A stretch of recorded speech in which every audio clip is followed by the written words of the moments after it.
So after a magical session, it's time to shift our focus to one of the sectors which has seen the trajectory involving the boom, the bust in the last 4 years. And if we talk about the scale, before starting this panel discussion, let me give you the scale and the snapshot of this industry. So India is the second largest edutech sector, largest market for edutech sector in the world after US. Its market is around $5 billion now, and it's expected to reach almost $10 billion by 2025. Also, we have seen the story of boom bust in the last 4 years, and there cannot be more interesting time than this to discuss the EdTech panel. So to discuss and to get more insights on this, let me quickly have with me Mr. Sibaram Khara, Vice Chancellor, Sharda University. I have with me Mr. Tarun Saini. I beg your pardon. I have with me Mr. Venkatesh Madurai Subramanian, founder. And I have with me Mr. Manoj Jain, CEO, Ishika Digitech. So let me come to you, Mr. first. We know in the last 4 years the kind of trajectory that edutech sector had, starting from the boom phase during the pandemic. Then in 2023, we saw that some sort of a bust in the sector happening. Obviously, there are certain opportunities lying ahead that we need to tap. Give me a sense in which direction this edutech sector is heading. Yeah, thank you very much.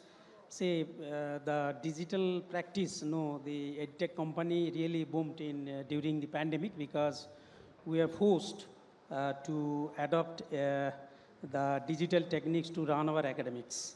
Of course, before that, the usage of the digital techniques in the teaching learning process was not much, except some of the EdTech courses and some of the LMS system.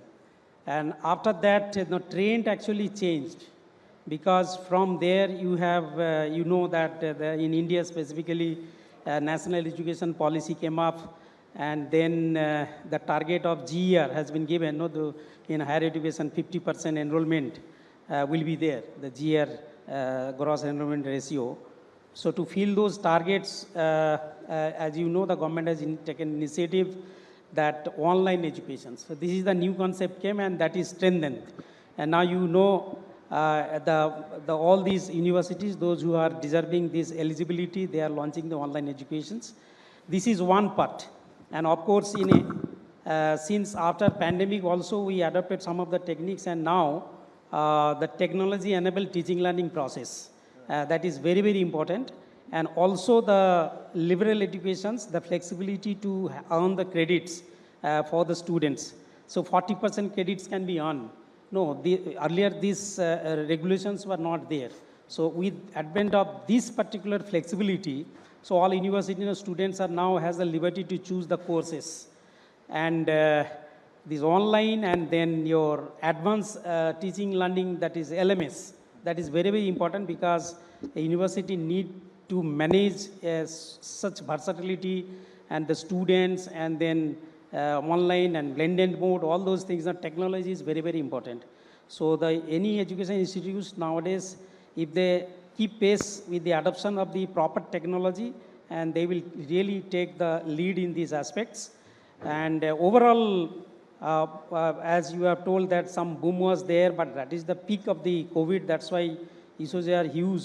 And but I am seeing it that without technology, the EdTech technology, in future it will not be possible to implement the education at least in effective way and way you are expecting. So EdTech technology will be there, and more AI embedded features used to induct, and it will come, and they will really facilitate the students, the teachers, the managing the learning management systems, and then designing the curriculum, and on top of that, the mentoring and very personalized care of the students.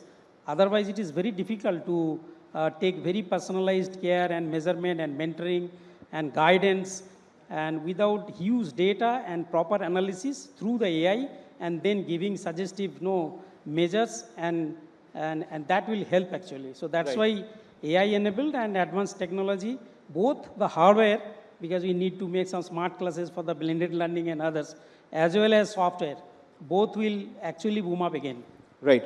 So, Venkatesh, coming to you, as we have seen, considering the trajectory of edutech sector, people are saying that experts are saying the story is over, right? And the kind of incidents, massive layoff, and the downside things that we have seen. What are the opportunities that are lying ahead for the sector? Because there is a lot of negative sentiment floating around the sector now. So just clear the fog around it and just explain what are the opportunities lying ahead for the edutech sector, especially in India. I think the opportunities are there for people who seek them. There are success and failures everywhere. And what I always try to do, even myself personally, is if there is a failure, I need to fail fast. It's okay to fail. It's perfectly okay. I've had one startup failure during COVID. It's perfectly okay. Now, when it comes to the failure that you're speaking about, or examples that you're hinting at, I personally believe that the focus was in the wrong place. The focus was on the traditional valuation game and perception and blah, blah, blah. But if one was to focus on the value that one can create in the society, then I think we are talking of some really serious disruptions, really serious value creation. You create value, benefits will flow. If I create value, benefits will flow in terms of visibility, in terms of revenue, in terms of society growth, whatever, benefits will flow. And I think the government has got a big role to play there. For example, what I see happening on certain AI implementations, like the AI for Kisans, for example, by the government of India, and a couple of steps already taken by NCRT, where the entire catalog of CBC is available online in PDF. Fantastic starting points. I think the only thing that is going to limit us as a society, as startup, as entrepreneurs, is our own imagination. Right. The human intelligence has to play a factor over top of any, today it's AI, tomorrow it will be AI, automatically generated intelligence. So I think the human intelligence and the capacity to dream and to do something beyond what one sees today is what will make the difference. Can I give you a small example? Yeah, sure, you can go. See, in the Mahabharata, you had that famous character Ekalavya, right, who had to sacrifice his thumb because he was hiding somewhere else and listening to Dronacharya guiding the children. Today, Ekalavya wouldn't have to sacrifice his thumb. All he needs is internet access and somebody who's created a good AI machine. Right. And the reason I say that, by the way, very quickly to wrap up, is the books are there, the content is there in NCRT. What prevents the government or any organization from implementing text to speech, so that, and speech to text, so that a student in Kannada, Telugu, Bangla, Telugu, whatever, any language, he or she just speaks to a bot and that bot replies in that language back from the NCRT content. It can help students, it can help teachers, parents, everybody. So I think imagination and the willingness to contribute positively will make a big difference. And do you think that since we are talking about the opportunities lying ahead and you highlighted AI, I just want to ask you, do you think that AI is something which is going to open the gate of opportunities in education sector and it's going to push the growth trajectory for this sector? Absolutely. I think very soon AI is going to be as common as websites. If you have your own personal business or your own personal presence online, sooner or later, just like how many of us have websites, you'll have an AI version of yourself. It's bound to happen. But look at this. We are at a growth trajectory nationally.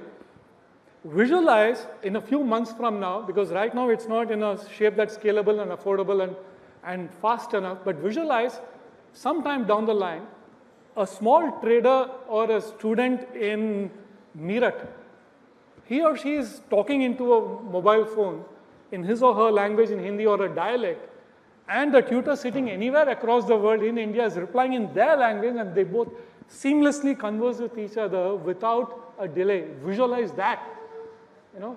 So I think it really depends on how we implement and how we really take this forward and make it affordable for the grassroots. That's where it's going to make a difference.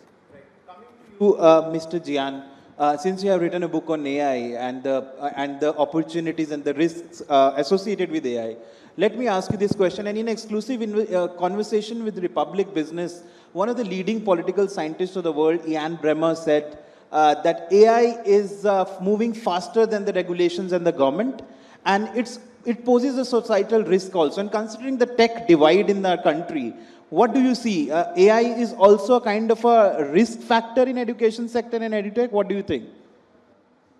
Yeah. What I will say, AI is a tool. Now, if you use handle with care means if you use very sincerely, it is a good tool. But yeah, it is making a human being a lazy. People are going to AI for any help.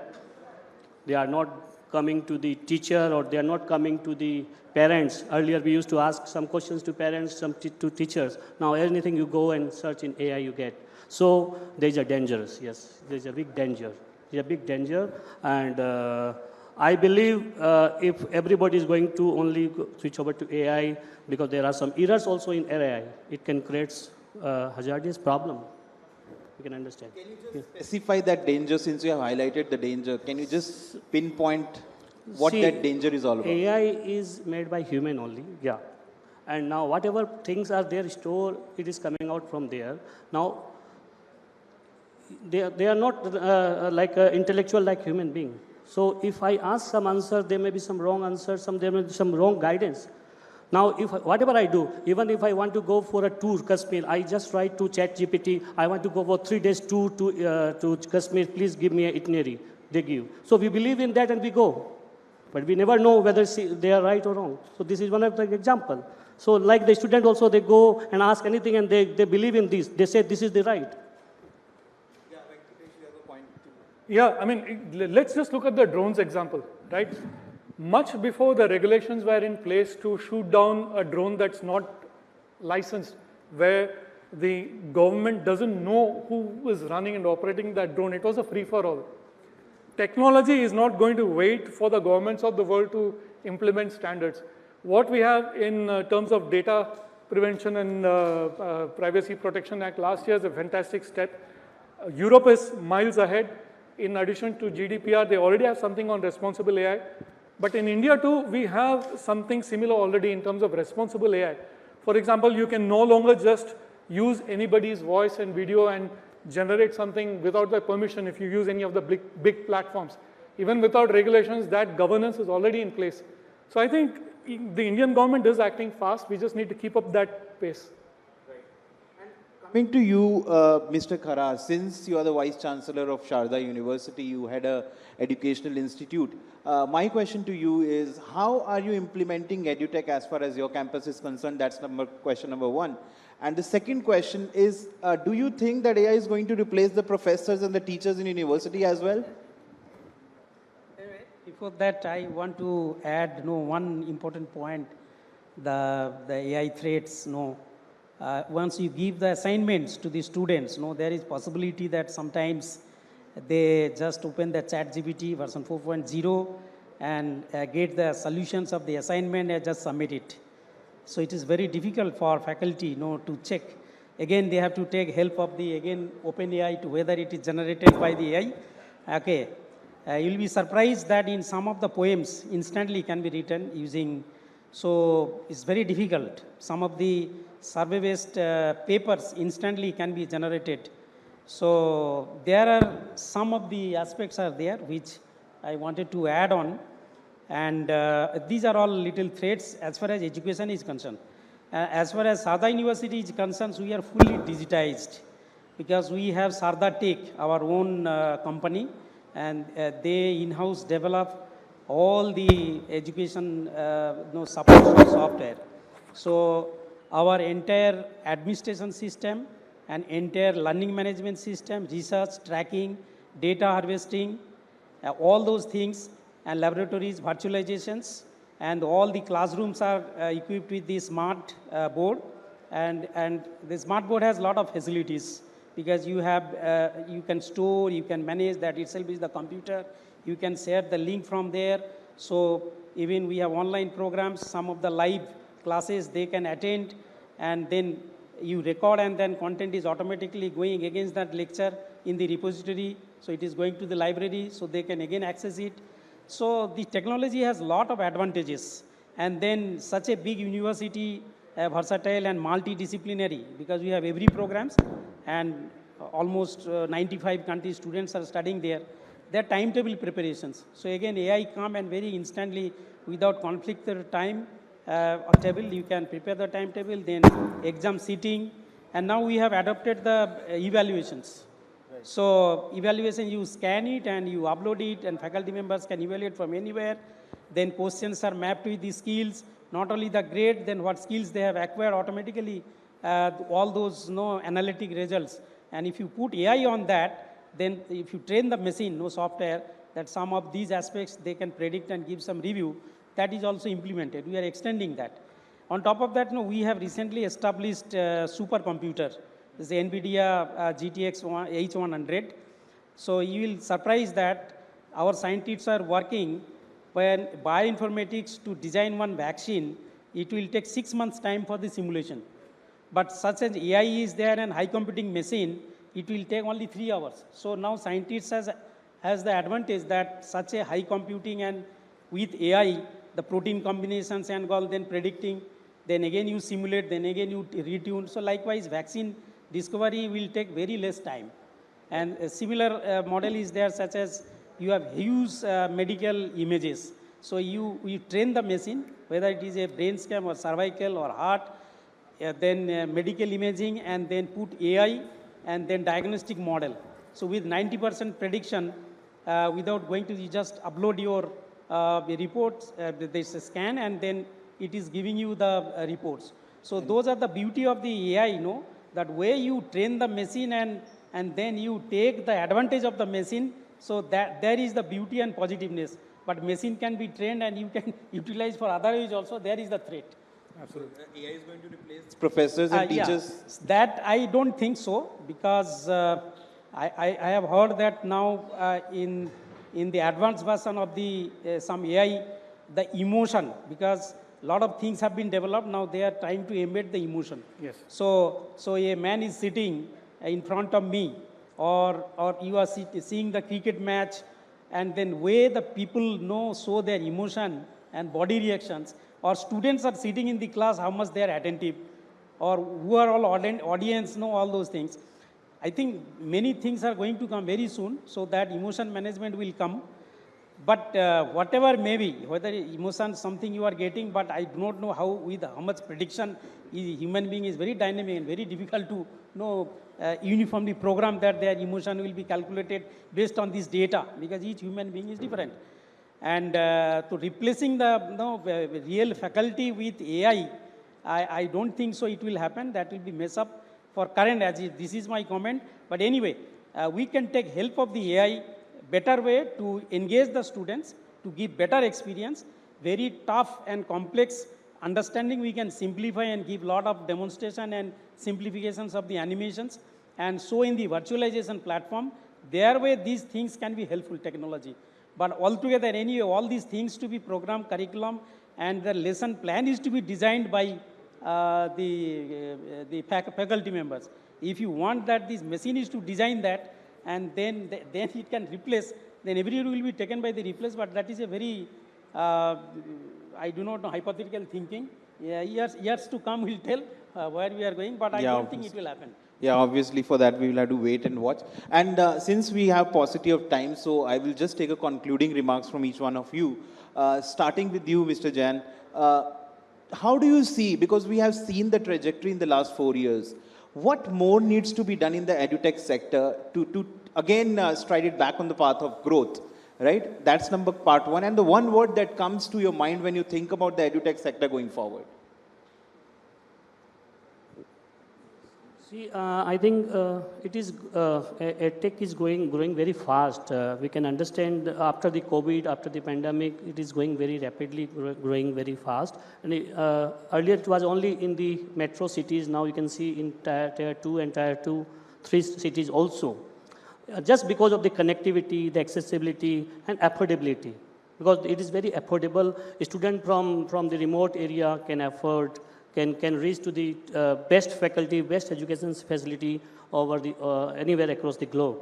And this is just because of the accessibility and connectivity available thanks to all the internet providers, 5G providers that we are reaching everywhere. And the main thing which is coming up is that earlier the girls were not able to go to the best facility.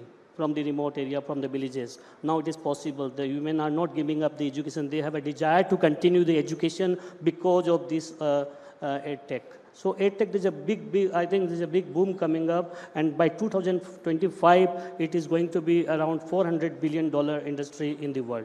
And one word that comes to your mind when you think about the edutech sector going forward? Pardon? One word that comes to your mind when you think about the edutech sector and the growth potential it has? It is going to be tremendous growth, I can say, and the government is helping out in every way, every digital industry. So I think it is going to be having a tremendous boom in the year to come, and with the government working out every day, giving the push to the technology, giving the digital era is coming up, and with the help of the AI and the different tools. Earlier the education EdTech was limited to only the classroom. Now it is going to the different devices, the use of mobile users. You can understand every home might be having at least 3 to 4 mobile. So right. Mobile device, each individual. So it is EdTech is very much coming up, and so I will say it is going to have a tremendous boom in the year to come. Thank you. Venkatesh, coming to you. So what more needs to be done as far as the tech sector is concerned, and one word that comes to your mind? I would say empower and democratize. Even somebody of my age in rural India should be able to use EdTech to educate himself or herself, number one. Number two, also with AI, translation is just a detail. What we are doing in this country with Bhashini, for example, brilliant objective. Today, if we look at skill development, there is a worldwide, not just in India by the way, there is a big need for soft skill development. More and more companies are investing in it. In India, 18% of people, they say, are unemployable because of lack of soft skill amongst mid-sized companies in India. So a question all of us need to think about is, why is soft skill development in India only done in English, when less than 10% of the population in India knows English? More than 50% of our population use the internet in regional languages. So we need to do a lot more to democratize, to make things accessible, affordable, and powerful. And like one of my gurus in marketing said, that we need to make AI our slave rather than the other way around. Right. And one word that comes to your mind? Sorry? One word that comes to your mind? Empower. Empower. Mr. Khara, one word that comes to your mind when it comes to edutech sector's growth potential going forward? Yes, it has exponentially, the EdTech companies, the market will grow. In terms of all the smart hardwares, still it is required to manage the smart educations and devices along with the embedded software. And as you know that still less than 50% of the educational institutes, they have the good the digital infrastructures. So over the time, the way we are forwarding, and then the EdTech is to be adopted in full-fledged, managing the educations as well as the knowledge and laboratories, smart equipments, virtualizations, and then interaction with the student, online educations, then evaluations. And of course, still low-cost some solutions will be there, multi-language, the delivery, but Bhashini and similar kind of softwares. And I'm sure that with the roll-off of the 5G, and next by 2030 with the induction of the 6G, where AI will be embedded, and then EdTech will grow, and it will have ever-growing markets. Thank Absolutely. you. Yeah, so just because of paucity of time, we will have to conclude. We require a whole day to discuss. Just wanted to add one thing. So many EdTech companies are coming, different, every day softwares and apps are launching. There has to be a government regulations in pipeline. Otherwise, there will be a big problem because lots of scams and frauds are coming up. So we have to be aware about this. This wanted to aid. So government regulation has to be there. There should be there should be a balance between the oversight and the innovations. Right. Absolutely right. Yeah, thank you. So we are ending on a right road. Empower and democratize is a mantra going forward for edutech sector. Thank you, gentlemen, for joining us and speaking to Republic Business at Republic Business Emerging Tech Awards. Thank you so much.